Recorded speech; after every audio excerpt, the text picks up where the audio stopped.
खेसारी भैया बहुत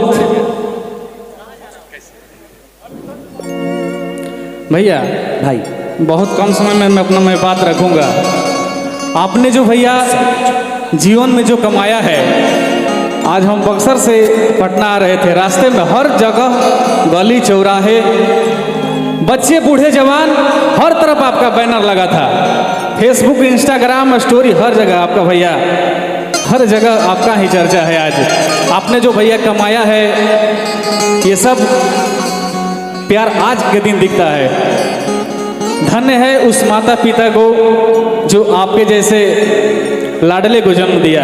और मेरे तरफ से और पूरे भोजपुरी परिवार की तरफ से एक लाइन है आपके लिए भैया।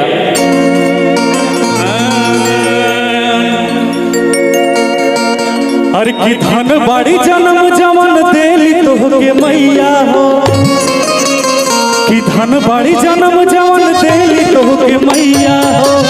एक बार ताली ताली बाजो सबको, एक बार खेसारी भैया के नाम पर हाथ उठाओ। आज त्योहार की तरह भैया आपका बर्थडे मन रहा है। कि धन बाड़ी जन्म जवन देली तोहके मैया हो, हमर तरफ